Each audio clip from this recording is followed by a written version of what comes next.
out again. It's a redskin.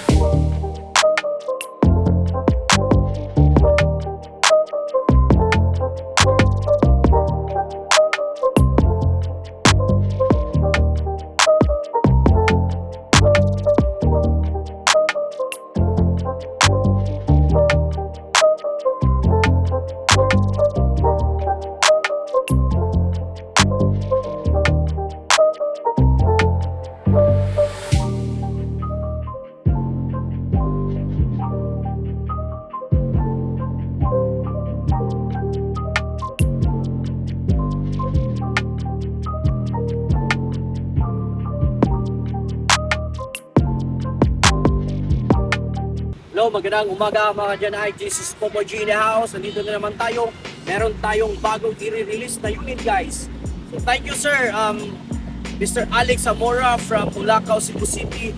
Thank you for trusting Gen Autoworks, sir. So this time guys, we will fix the unit. Actually guys, the unit price, umabot siya ng 337,000 yung unit. Umabot siya dahil maraming additional yung client. So let's check it out guys. So tingnan natin, the color of the unit is gray. Honda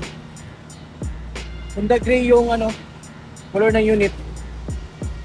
Tapos naka-GALING bumper. Check natin,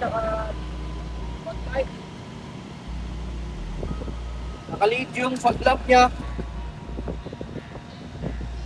Tapos naka-lead headlight din yung client natin.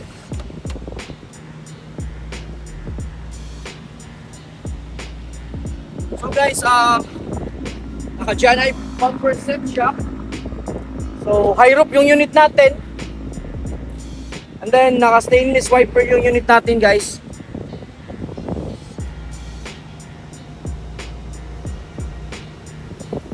Naka 15 inches by MMD tires. So thank you MMD. Para mga update na design ng mga rims natin. Tapos naka chrome side mirror, naka chrome door handle yung unit natin. Dual sliding to. Dual sliding. Unit niya guys, siya yung nagpili ng color ng unit. Pero ako yung nag-choose ng design. May VIP ceiling, tapos dual fan sa gitna. So the color is very clean and neat guys. So ito sa loob guys, may dashcam, may backing sensor siya,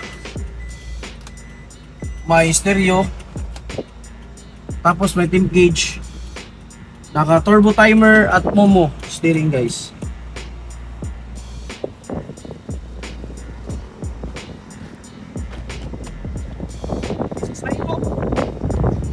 May roof rail at roof rack yung unit natin. Additional by the client yan.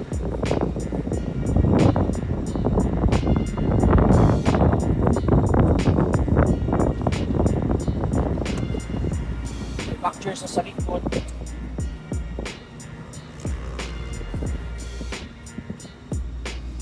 Malinis yung unit.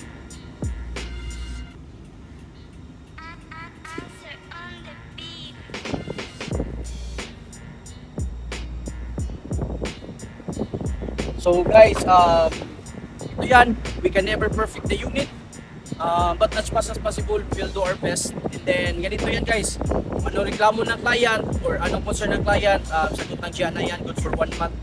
And then actually, nagtatanong dyan kung ano yung conversion namin talaga, dito sa Cebu, rack-in conversion. So magawa ng rack-in, sa pagko-convert ng rack-in guys, machine shop yung gumagawa. So take or make and argon gas yung ginagamit sa pag-build ng natin rack-in.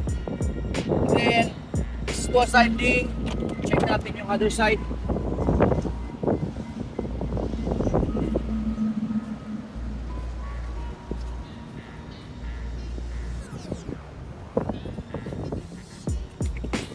Foldable to guys. Pwede nyo makarga sa loob. Meron kayo karga.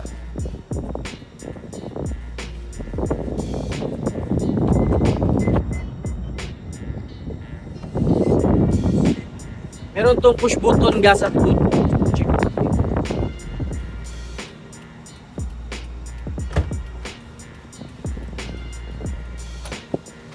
Okay.